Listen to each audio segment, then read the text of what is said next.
4교시 시작하겠습니다. 278페이지 11번입니다. 주택임대차보호법은 민사특별법에 반드시 한 문제, 우리 중개실무에 반드시 한 문제 나옵니다. 1번은 앞에서 했던 지문이고요. 2번은 자연인에 한하여, 원래는 자연인만 받았습니다, 보호를. 근데 지금은 법인도, LH, 한국토지주택공사, 지방공사, 중소기업은 적용이 됐죠. 중소기업, LH 전세 임대주택 이런 게 많이 있잖아요. LH 전세 임대차 계약을 제가 중개를 해봤는데 어떻게 적느냐 하면 계약서를 임대인은 그대로 임대인 적고요, 임차인은 LH가 임차인이에요. 그리고 그 실제로 입주하는 사람은 원래는 전차인인데 전차인이라고 안 적고 그냥 입주자 이렇게 적더라고요. 그 전차인이 입주자가 주민등록을 하면 임차인 LH가 대항력을 취득하죠. 임차인이 대항력이 있어야 전차인이 보호받을 거 아니에요. 그래서 LH, 한국토지주택공사, 지방공사가 뭐냐면 시흥도시공사 이런 경우, 또는 중소기업은 적용되고 대기업은 적용 안 되죠. 자연인에 한하여 X입니다. 3번 시험에 출제를 했었습니다. 경매에서 당년 배당 채권자가 있고 그 다음에 배당 요구해야 배당받는 채권자가 있습니다. 등기부 등을 통해서 채권 금액을 확인할 수 있는 경우는 당년 배당 채권자입니다. 경매 신청을 한 채권자, 경매 신청한 사람, 저당권자, 근저당권자, 전세권자, 등기된 임차권자 이런 사람은 배당 요구 안 해도 배당받습니다. 등기 안 된 임차권, 우리 확정일자, 최우선 면제, 우선 면제 이런 거는 배당 요구해야 배당받습니다. 단 임차권 등기 명령에 의해서 등기되어 있으면 등기사항 증명서에 기록이 나타나잖아요. 그래서 배당 요구 안 해도 배당받을 수 있습니다. 맞습니다. 3번이. 4번 민법 시험에도 나왔는데요. 이거 임대인이 계약 해제로 인하여 주택 소유권을 상실하게 되었다면 임차인이 그 계약이 해제되기 전에 대항력을 갖춘 경우 새로운 소유자에게 대항할 수 없다 했는데 대항할 수 있습니다. 갑과 을이 매매계약을 체결했습니다. 매매계약을 체결해가지고 매수인인 을하고 병이라는 임차인하고 임대차 계약을 체결했습니다. 이 임차인하고 임대인이 되겠죠? 임대차 계약을 체결했는데 계약 체결하고 나서 대항력 다 갖추는데 매매계약 해제돼 버렸다고요? 소유자 있는데 매매계약 해제돼 가지고 다시 소유권이 갑 앞으로 넘어가 버렸다고요? 그러면 이 병은 갑한테 보증금 내달라 할 수 있는지 없는지? 대항력이 있다. 계약기간 살고 갑한테 돈 달라 할 수 있다. 판례라고요? 대항할 수 있습니다. 자, 그 다음에 5번은 뭐냐면 원래 2년 지나고 나서 재계약할 때는 5%밖에 못 올리는 게 아니라 많이 올려도 된다는 이야기예요. 지금도 재계약, 법무부 유권해석은 계약갱신 요구권을 행사하지 않고 재계약을 할 수도 있다라고 해석하고 있어요. 계약갱신 요구권 행사하면 5%밖에 못 올리죠? 계약갱신 요구권을 행사하지 않고 지금 그냥 좀 왕창 올려주고 그 대신에 나중에 2년 후에 다시 계약갱신 요구권을 행사해도 무방하다라고 유권 해석을 하고 있어요. 재계약, 다시 계약하는 경우는 5% 적용이 안 된다. 물론 갱신 요구해서 갱신되는 경우는 5%밖에 못 올리죠, 최대. 이 문제는 지금 옛날 기출문제인데 갱신 요구권이 없을 때 생긴 문제이기는 합니다. 갱신 요구를 해서 2+2, 4년 살 동안은 5%, 2년 지나서 갱신 요구에 의해서 올리는 경우는 최대 5%밖에 못 올리지만 재계약을 하는 경우에는 그럼 4년 지나고 나서 재계약할 때도 시세만큼 올릴 수 있다. 그러나 민간임대주택 특별법에 의한 민간임대주택의 경우에는 세입자가 바뀌어도 전 세입자한테 받던 거 5%밖에 못 올립니다. 민간임대주택은 민간임대주택 특별법에 의해서 민간임대주택 사업자 등록을 한 경우에는. 근데 우리 주택임대차보호법을 적용받는 것은 세입자가 바뀌면 시세만큼 올려도 되죠. 또 계약기간 끝나고 재계약하는 경우 많이 올려도 됩니다. 단 계약갱신 요구에 의해서 갱신되는 경우는 5%밖에 못 올립니다. 3번이 답입니다. 12번 1번 다세대인데 다세대 단다 다공 단다 다공 아연 다기. 단다 다공은 단독주택이고 아연 다기는 공동주택입니다. 이게 시험에 학개론, 민법, 공법, 중개실무에 다 출제됐었습니다. 다중 다가구는 단독주택입니다. 건축법에. 다세대는 공동이죠. 다중 다가구는 단독주택이라고요. 단독주택은 동호수 안 적어도 됩니다. 그러나 그래서 시험에 다자 돌림이 많이 나온다고요. 학개론 시험에까지 출제됐습니다. 다중이나 다가구는 동호수 안 적어도 되지만 다세대는 공동주택이니까 반드시 동호수를 적어야 되고, 안 적으면, 정확하게 안 적으면 대항력이 인정되지 않는다. 2번이 틀렸네요. 지방공사, LH, 한국토지주택공사, 중소기업은 법인이라도 적용된다 했습니다. 지금 시흥도시공사 이런 게 되겠습니다. 2번이 틀렸습니다. 3번은 확정일자도 받고 전세권 설정 등기도 하면 둘 중에 유리한 걸 주장할 수 있어요. 전세권이 확정일자 부임차권보다 유리한 게 두 가지라고 했죠. 전전세권, 임의경매 신청권. 둘 다 주장할 수 있는데, 다만 대항력을 상실하게 되면, 다른 데 이사 가버리면 주택임대차보호법상 대항력이나 우선면제권은 없습니다. 다만 전세권만 주장할 수 있는 거죠. 배당받는 데는 오히려 확정일자 임차권이 더 유리하다고 했잖아요. 토지 매각 대금에 대해서도 배당을 받는다고요. 그러나 전세권은 주로 건물에 대해서만 전세권 설정 등기하죠. 그럼 건물 매각 대금에 대해서만 우선면제 받을 수 있다고요. 예, 맞습니다. 3번. 주택임대차보호법상 대항력은 상실하고 다만 전세권만 주장할 수 있다고요. 4번은 조금 전에 했고요. 5번. 2기의 차임액을 연체한 경우 2기의 차임액, 4번 2기의 차임액, 3기 차임액, 우리 암기 프린트 30번에 있나요? 30번 맨 밑에. 2기의 차임액을 연체하면 주택임대차 계약 해지할 수 있고, 민법임대차 계약 해지할 수 있고, 주택임대차 계약갱신 요구를 거절할 수 있고요, 주택임대차 묵시적갱신 인정되지 않습니다. 4번 나옵니다. 30번 맞아요? 맨 밑에. 근데 3개의 차임액 연체하면 전부 상가임대차만 있죠, 3번? 예, 2기, 3기 꼭 구분하십시오. 12번에 2번이고요. 그 다음에 13번에 1번. 공무원이 잘못해가지고 전입신고서 그 신청 용지에는 똑바로 적었는데 공무원이 잘못 입력을 했다면 그거는 보호받죠? 대항력 인정됩니다. 이런 경우는 대항력 인정되는데 공무원이 잘못됐으니까 신청서 다시 적으세요 해가지고 지번을 공무원이 시키는 대로 잘못 적었어요. 그러면 보호받는다, 못 받는다? 못 받아요. 그러면 나중에 이제 증거가 없으니까 공무원 누가 잘못했는지 공무원 신청이니 공무원이 시켜서 했다. 그러니까 공무원 나 그런 거 시킨 적 없다. 둘 다 거짓말 하는 거예요. 그러면 뭡니까? 신청서 그 서식에 자필로 민원인이 잘못 적었으면 비록 공무원이 시켜서 잘못 적어도 보호 안 된다고요. 근데 신청서에는 보니까 똑바로 적었는데 공무원이 잘못 입력을 했다면 그거는 보호 안 된다고요. 1번이 대항력 생기지 않는다, X입니다. 2번, 임대인의 지위를 상당한 기간 내에 이의를 제기함으로써 승계되는 구속으로부터 벗어날 수 있다고 했죠? 이런 경우는 현 주인이 돈 내줘야 된다고요. 바뀐 주인한테 돈 받아가라고 하면 안 되고, 나 승계되는 거 원하지 않는다, 계약 해지하겠다, 돈 내달라 하면 지금 현재 주인이 돈 내줘야 된다, 이 말이죠? 묵시적 갱신돼도 임차인은 2년 더 살겠다고 주장할 수 있습니다. 나가고 싶으면 나가겠다고 하면 3개월 지나면 효력이 발생합니다. 3번은 미등기 주택, 미등기도 우선면제, 최우선면제 받습니다. 등기 안 돼도. 토지 매각 대금에 대해서도 환가대금은 현금화한 금액을 환가대금이라고 하죠. 토지 매각 대금에 대해서도 우선면제, 최우선면제 받는다. 전세권은 건물에 대해서 전세권 설정된 게 있으면 건물 매각 대금에 대해서만 우선면제 받는다고 했죠. 5번,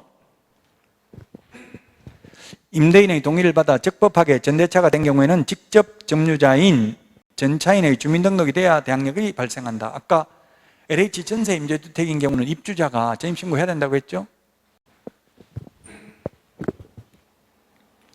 13번에 1번이 정답이 되겠습니다.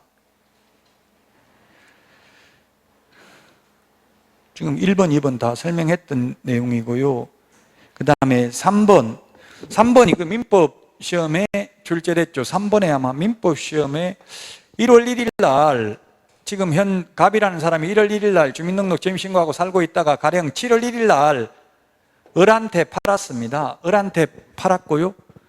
그러면서 을이 이제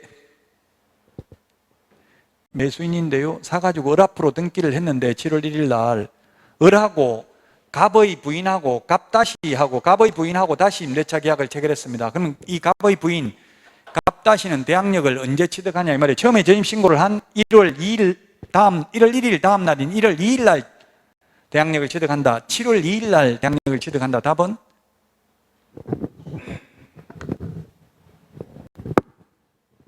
지금 3번 지문이라고요. 소유권 등기를 한 그날 7월 1일이 아니라 그 다음 날 7월 2일 날 취득한다고요? 즉 주민등록을 하면 그 다음 날 대항력을 취득하잖아요. 주민등록은 1월 1일 날 했다고요. 그러나 판례는 이 주민등록은 제3자가 임대차 관계를 매개로 주민등록이 됐다는 것을 인식할 수 있어야 적법한 주민등록이라고 볼 수 있다.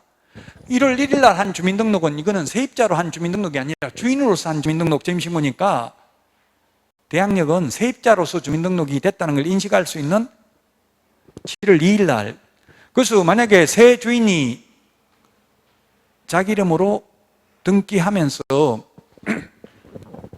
융자를 받으면 건재당권이 먼저 배당받는다 이 말이죠. 그러면 이렇게 안 할 것 같으면 새 주인은 어떻게 하겠어요? 너하고는 임대차 계약 체결 안 하겠다. 너하고 하면 나 대출도 못 받으니까 나가라 무조건. 집 사면서 조건이 그렇게 할 수가 있잖아요. 다른 사람 새로운 세입자 받겠다 이렇게 할 수 있겠죠? 그러면 현 세입자는 오히려 또 이사가고 하려면 돈 더 드니까 그냥 후순위로라도 계속 살고 싶으면 살 수 있다는 이야기예요. 만약에 은행 융자를 받는다면 새 주인이 이사하는 날. 민법 시험에도 이게 출제됐죠? 새로운 주인 명의로 등기한 다음 날 대항력을 취득한다고요. 집 팔고 그 자리에 세입자로 눌러 사는 경우를 말하는 거잖아요. 그럼 처음 전입신고한 다음 날이 아니라 새 주인 앞으로 등기한 다음 날 대항력을 취득합니다.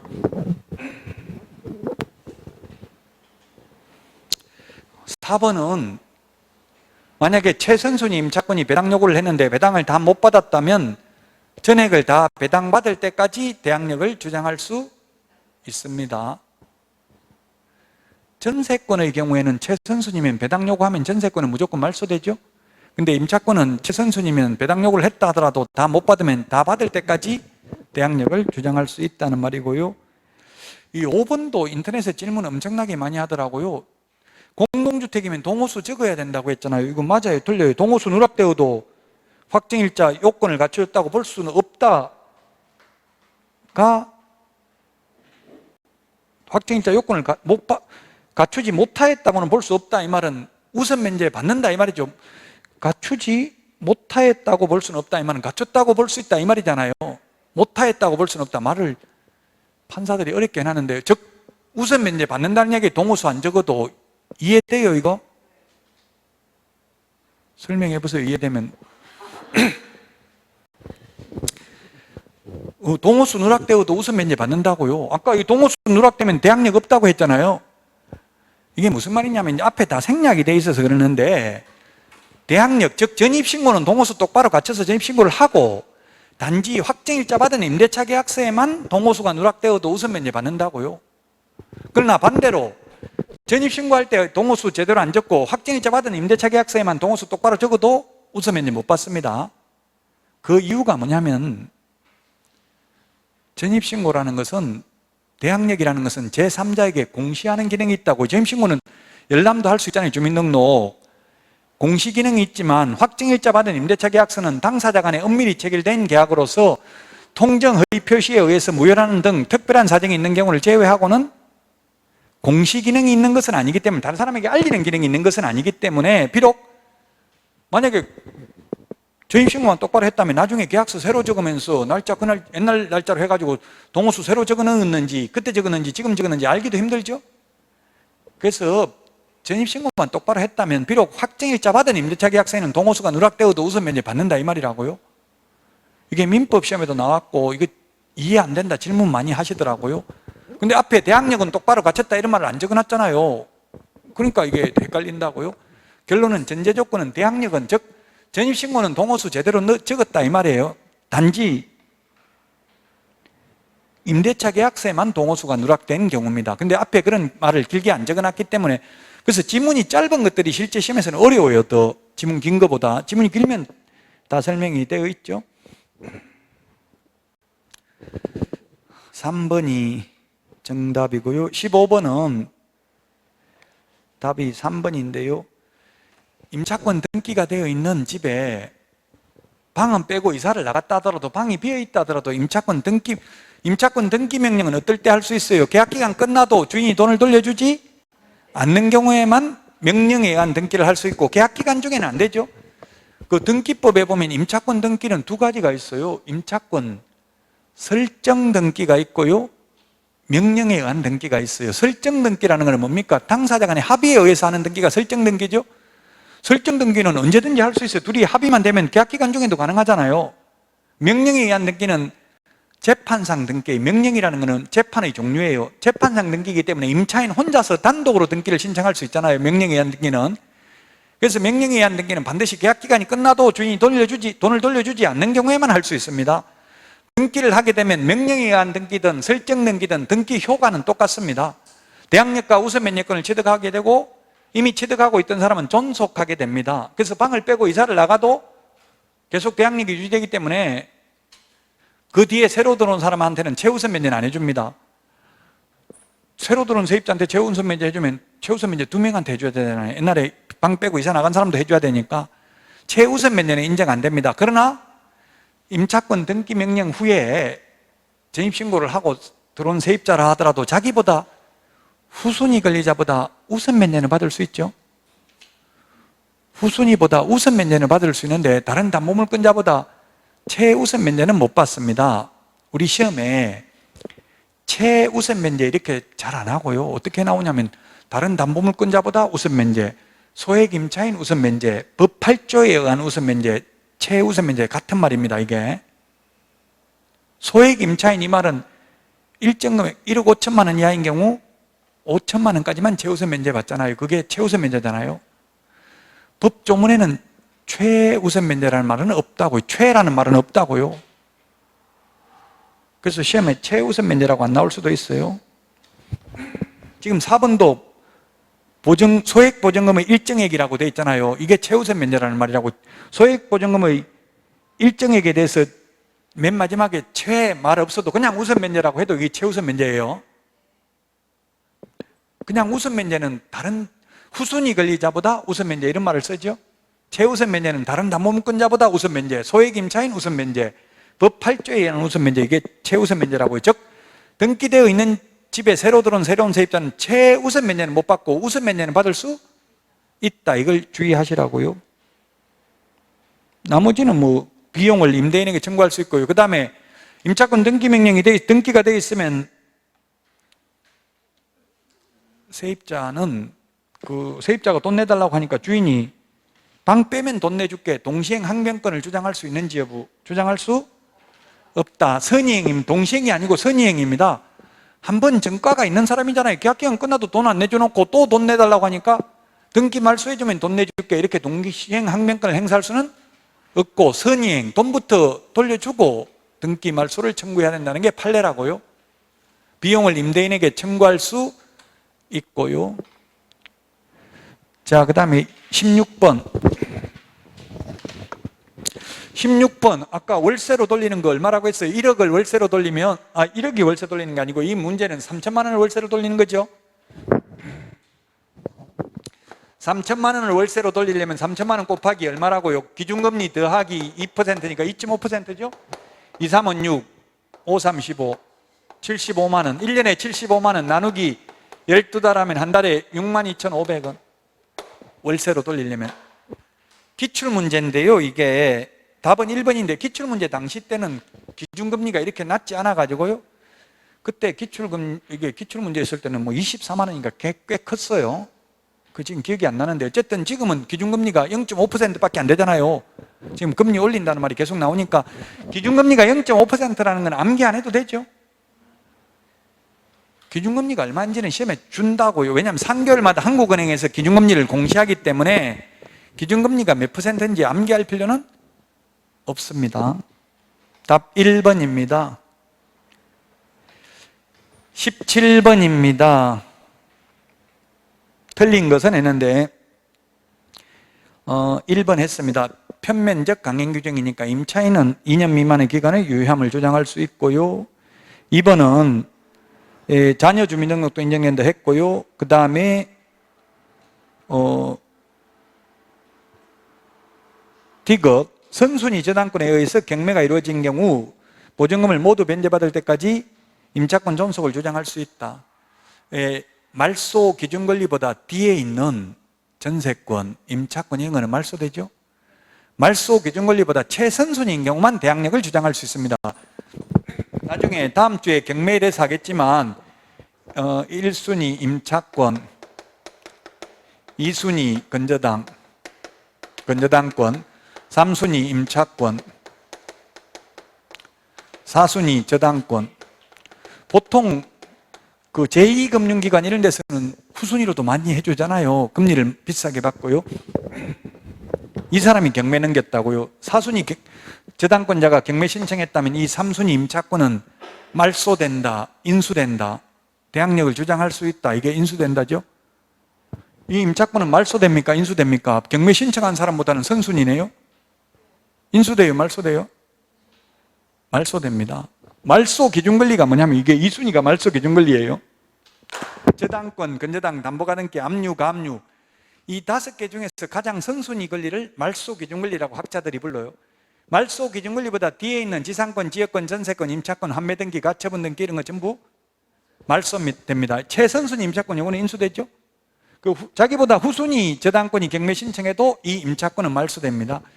경매에 있어서는 선순위 담보물권자에게는 대항할 수 없습니다. 임차권이 아무리 전입신고하고 이사하고 확정일자 받았다 하더라도 경매에서는 선순위 담보물권자에게는 대항할 수 없다. 그래서 디귿 주장할 수 있는 게 아니라 없습니다. 방 빼야 됩니다. 단 확정일자 받았다면 자기 후순위보다 먼저 배당은 받겠죠. 근데 방은 빼줘야 됩니다. 디귿이 틀렸습니다. 리얼은 조금 전에 이야기했잖아요. 선의행입니다. 동시행이 아니고요. 돈부터 돌려주고 등기 말소해달라고 하는 게 판례라고요. 1번이 답입니다. 디귿 하나만 틀렸습니다. 18번 틀린 것은 했는데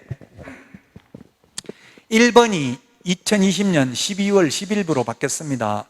옛날에는 임대차 기간 끝나기 6개월 전부터 1개월 전까지 했죠. 지금은 2개월 전까지. 왜 2개월로 바뀌었냐 하면은 이게 6개월 전부터 2개월 전까지 4개월 사이에 갱신거절 통지를 해야 돼요. 주인은 아무 말 안 하면 묵시적 갱신됩니다. 옛날에 1개월이었습니다. 상가는 아직도 1개월입니다. 이거 상가는 1개월이 2개월 아니고 주택은 2개월이에요. 주택만 집 구하는데 2달 정도는 여유를 줘야 된다라고 생각하고 바꾼 거예요. 한 달에서 2달로. 이게 바뀌었습니다. 2020년 12월 10일로 작년 시험 보고 나서. 2번 계약갱신 요건은 1회 하나에 행사할 수 있다. 존속기간 2년으로 본다. 1회 하나에. 그래서 여러분들이 주인이면 그냥 어차피 계약갱신 요구하면 2+2 4년 살 수 있죠. 그럼 어차피 4년 사는 거 그냥 4년 동안 아무 말 안 하고 가만히 있으면 그럼 4년 되고 나서 또 묵시적 갱신되고요. 그러면 또 묵시적 갱신되기 2개월 전까지 계약갱신 요구하면 총 8년간 살 수 있어요. 말 안 하고 4년 끝날 때까지 주인이 아무 말 안 하면 세입자는 또 4년 더 살 수 있다고요. 묵시적 갱신돼가지고 2년 더 살고요. 이 2년 끝나기 2개월 전까지 계약갱신 요구를 1회에 하나에 행사해서 또 2년 더 살 수 있다고요. 그 주인은 반드시 계약기간 끝나기 2달 전까지 계약갱신 요건을 행사할 건지 물어봐야 돼요. 계약갱신 요건 행사 안 할 것 같으면 나가라. 다른 세입자 받겠다. 행사할 것 같으면 5% 올려주고 행사 더 살아라 이렇게 하면 되겠죠. 보통 지금 주인들이 잘못 이제는 많이 알고 있는데요. 2+2 4년이면 한 번만 5% 올릴 수 있습니까? 묻던데 1년 지날 때마다 5% 올릴 수 있고 또 1년 지나면 이 정액된 금액에서 5%또 1년 지나면 그 3번 올릴 수 있어요. 4년 살면. 1년 지날 때마다 5% 올릴 수 있다고요. 정액된 금액에. 근데 보통 주인들이 그냥 옛날에는 그냥 2년 가만히 있다가 2년 지나서 왕창 올리고 이렇게 했죠. 이제 2년 지나도 왕창 못 올린다고 계약갱신 요구권 행사하면 2%, 5%밖에 최대 못 올려요. 물론 시도조례로 달리 정하면 그 정한 금액. 그래서 시도조례가 아직 없는데 5%보다 더 낮게 할 가능성이 많죠. 다음에 정해지면. 답은 3번입니다. 갱신된 임대차도 전 임대차와 동일한 조건으로 다시 계약한 것으로 보며 차임과 보증금은 정감할 수 없다가 아니라 있습니다. 올릴 수는 있습니다. 그 상가는 지금 상가는 다음 주에 할 텐데 상가는 최초 임대차 기간을 포함한 전체 임대차 기간이 10년이잖아요. 10년. 그럼 처음에 6년 계약했어요. 6년 계약했으면 계약갱신 요건을 행사해서 12년간 장사할 수 있다. 처음 계약한 날로부터. 아니면 4년만 더 연장받아가지고 10년간 장사할 수 있다. 계약갱신 요건 행사 못한다. 답은 뭐냐고요. 상가를 처음에 6년, 스타벅스나 이런 거는 6년, 7년 뭐 이렇게도 계약 많이 하더라고. 15년도 하고. 그 지역에 따라서 스타벅스 자기들이 볼 때 이 장사 잘 될 것 같다 하면 15년도 하더라고요. 계약을. 불안한 경우는 한 6년 정도 계약하는 것도 있더라고요. 자, 그럼 세입자가 6년 계약해서 상가를 상가 건물 임대차 보법에 뭐라고 돼 있어요? 최초 임대차 기간을 포함한 전체 임대차 기간이 10년을 초과하지 않는 범위 내에서만 계약갱신 요구 행사할 수 있다 이렇게 돼 있죠? 근데 주택은 1회에 하나에 행사할 수 있고요. 그럼 4년밖에 안 되는 거고요. 그럼 상가는 6년 계약했으면 또 갱신 요구 할 수 있다 없다? 없다고요. 합합버리면 전임대차와 동일한 조건으로 계약한 걸로 본다고. 기간은 그대로 또 6년 한 걸로 본다고요. 묵시적 갱신됐으면 만약에 6년 계약했는데 6년 끝나기 1개월 전까지 주인이 아무 말 안 하면 묵시적 갱신되잖아요. 묵시적 갱신하면 또 6년 보장되는 게 아니라 1년입니다. 1년. 그거는 최단기 존속기간 1년. 주택은 아무 말 안 하고 가만히 있다가 묵시적 갱신하면 2년 더 보장되는 거죠. 근데 계약갱신 요구는 전임대차와 동일한 조건이에요. 그래서 만약에 6년 계약했으면 갱신 요구 불가능하고요. 5년 했으면 한 번 더 연장할 수 있고 4년 했으면 한 번만 더 연장해서 8년만 장사할 수 있는 거죠. 3년 했으면 9년까지만 할 수 있는 거예요. 그래서 상가는 보통 1년 계약도 많이 하고요. 다 달라요. 중개사무소도 1년. 여러분들은 처음에 개업을 하면 자신 있으면 실장으로 근무해봤으면 길게 해도 되는데 완전 생초면 전혀 경력이 없으면 너무 길게 하는 게 위험할 수도 있어요. 만약 5년 계약 체결했다 장사가 안 돼서 망하면 계속 4년, 남은 4년 기간 월세 계속 줘야 되죠. 물론 지금 상가건물 임대차보호법이 개정돼 가지고 이제 코로나로 인해서 1급 감염병 등으로 인하여 집합금지나 집합 제한 명령을 받아 가지고 사업자 등록을 폐업한 경우에는 해지 통고하면 3개월이 지나면 효력이 발생한다. 주인이 돈 내줘야 된다고요. 계약기간 7년 했다 하더라도 남은 7년 동안 월세 계속 못 된다고 이제. 그게 이번에 상가건물 임대차보호법 개정됐죠. 집합금지나 집합제한 명령을 지금 화공 같은 경우 집합제한 명령을 받았잖아요. 지금 서울에 뭐 명동 같은데 상가가 많이 비어 있는데도 주인은 눈 하나 깜짝 안 한다고요. 왜냐하면 계약기간이 남아있기 때문에 계속 월세는 보증금에서 까버린다고요.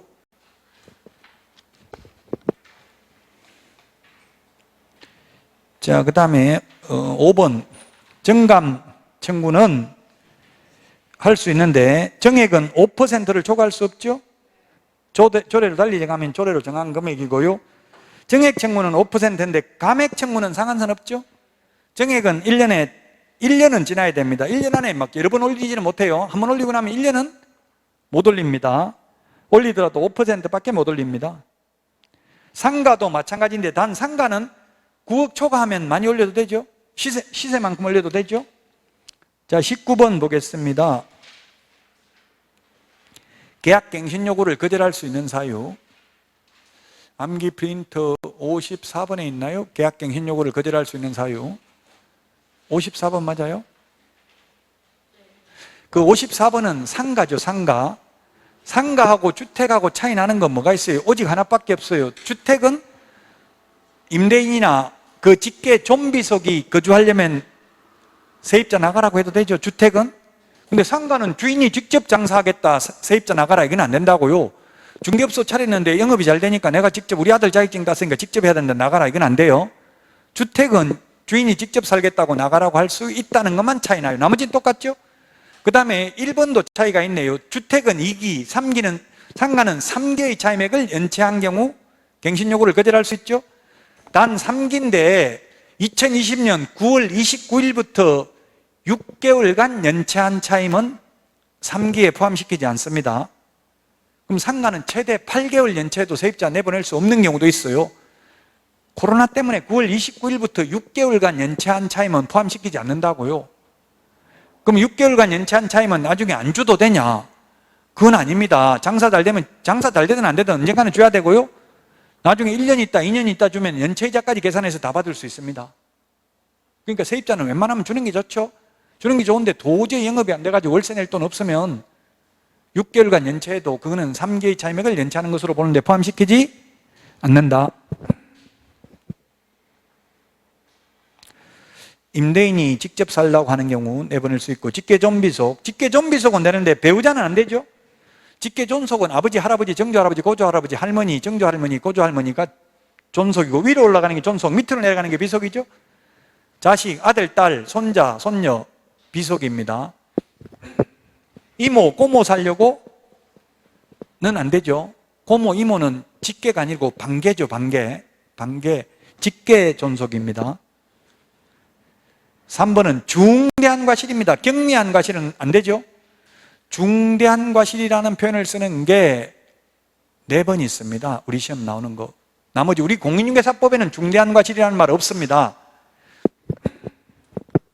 민법에 착오로 법률행위를 취소하는 경우 표의자에게 중대한 과실이 있는 경우 취소 못한다. 지금 상가 임대차 중대한 과실이 있으면 계약갱신 요구를 거절할 수 없고요. 중대한 과실이 있으면 권리금 회수기에 보장 못 받습니다. 주택임대차 중대한 과실이 있으면 계약갱신 요구를 거절할 수 있습니다. 4번 2기고요. 5번은 임대인이 임차인과 합의를 하여 상당한 보상을 미리 제공해야 됩니다. 합의를 해가지고 제공해야지 그냥 일방적으로 공탁했다고 되는 건 아닙니다. 5번이 답입니다. 암기 프린트 29번에 있는 거 계약갱신 요구 거절 사유 시험에 잘 출제가 됩니다. 20번 문제, 이 세 개 중에서 가장 높은 금액이라고 했죠? 지금 주인이 직접 살겠다고 세입자 내보내놓고 주인이 직접 안 살고 다른 데 세를 놓은 거잖아요. 이런 경우에는 지금 보증금 1억에 월차임 100만 원으로 2년간 임대차 계약을 하였다. 근데 2개월 전에 임차인이 계약갱신 요구를 하였다. 세 번째, 자신이 실제 거주한다고 세입자 내보냈다. 그래 놓고 다른 사람한테 1억에 월 100만 원 더 받아버렸네요. 이런 경우 임차인이 6개월 후에 알게 되었고 손해배상을 청구하였다. 기준금리 0.5%, 환산 월차임 계산은 2.5%, 손해배상 실제 입은 금액은 500만 원. 세 개 중에 가장 큰 금액이죠. 실제 입은 손해액, 3개월간 환산 월차임, 그 다음에 그 차익 나는 거 100만 원에서 200만 원 올렸잖아요. 그럼 차이 나는 게 환산 월차임이 얼마예요? 100만 원.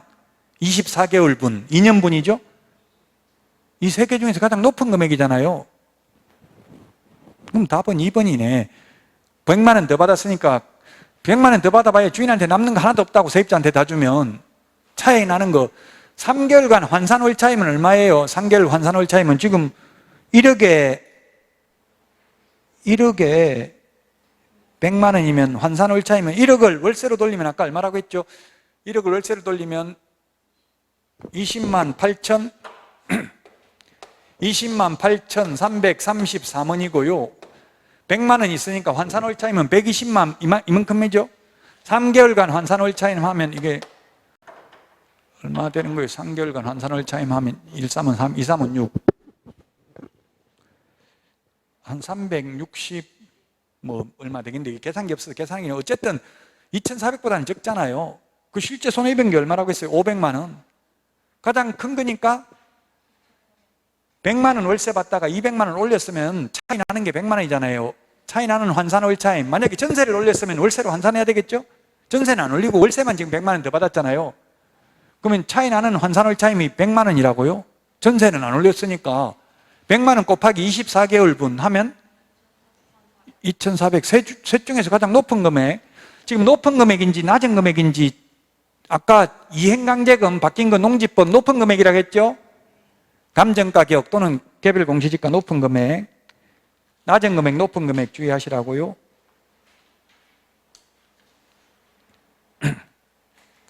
(21번까지) 하고 다음 주에 이제 끝까지 나갑니다. 상가 건물 임대차 보호법부터. 자, 21번 분쟁조정위원회. 위원회 5개 비교하는 거 내드렸어요.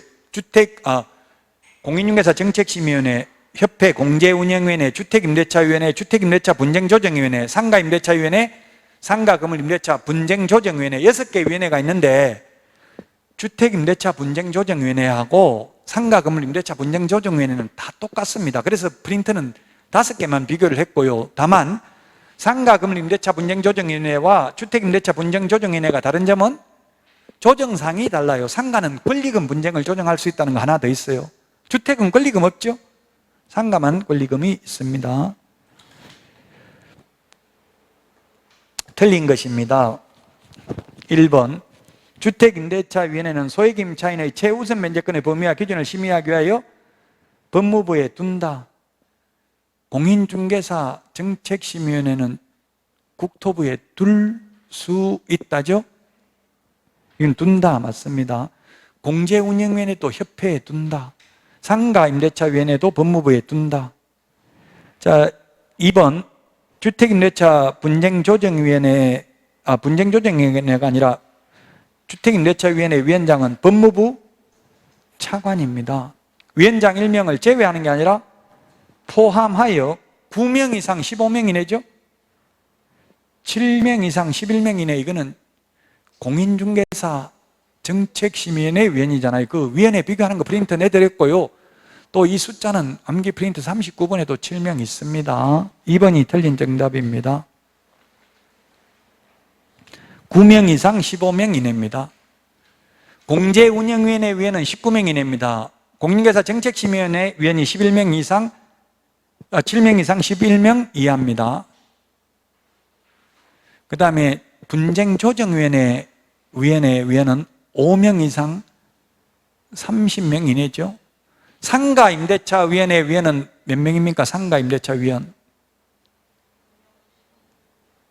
상가임대차위원회 위원은 10명 이상 15명 이내죠. 위원회 5개 비교하는 것 좀 한번 보세요. 시험에 반드시 나온다고 볼 수는 없지만 어쨌든 지금은 한 문제가 소중합니다. 한 문제 소중하게 생각해야지. 지금부터 집중력을 발휘해야 돼요. 이때까지 한 거 별로 의미 없어요. 2차 과목은 휘발성이 강하잖아요. 뭐 한 달만 안 봐버리면 다 잊어먹어요. 계속 봐야 된다고. 1차는 공부하는데 시간도 많이 걸리고 오래 걸리지만 그 대신에 잊어먹는데도 오래 걸려요. 1차는 금방 잘 안 잊어먹어요. 잊어먹는데도 오래 걸리고 공부하는데도 오래 걸려요. 1차 과목의 특징은. 2차는 암기하면 금방 알았다가 안 하면 금방 또 다 잊어먹으니까 지금부터 이제 시험 볼 때까지 계속 집중을 하는 게 중요합니다. 계속 반복해야 됩니다. 3번 재적위원 과반수가 아니라 출석위원 과반수 찬성이죠? 출석위원 과반수 찬성. 15명이면 8명 이상 출석, 8명 출석했으면 5명 이상 찬성이 되겠죠? 만약 9명이면 5명 이상 출석, 5명 출석했으면 3명 이상 찬성. 재적위원 과반수가 아니라 출석위원 과반수 찬성입니다. 자, 그 다음에 분쟁조정위원회는 법률구조공단 지부, 한국토지주택공사 지사 또는 사무소, 한국부동산원 지사 또는 사무소에 분쟁조정위원회를 둔다. 시도에는 분쟁조정위원회를 둘 수 있답니다. 시도에는 둘 수 있다. 공인중개사 정책심의위원회도 국토부에 둘 수 있다. 나머지는 전부 둔답니다. 위원회 비교한 거 프린트 내드렸어요. 거기에 있는 내용입니다. 5번 임대차 기간에 관한 분쟁이 발생한 경우 조정할 수 있다. 예, 기간. 뭐 묵시적 갱신했는데 세입자가 돈 내달라고 하는데 주인이 돈 안 내주고 2년, 어차피 2년이잖아. 이렇게 따지면 조정 신청할 수 있습니다. 예, 그래서 정답은 2번이 되겠습니다. 자, 여기까지 하고 다음 주에 뵙도록 하겠습니다. 수고하셨습니다.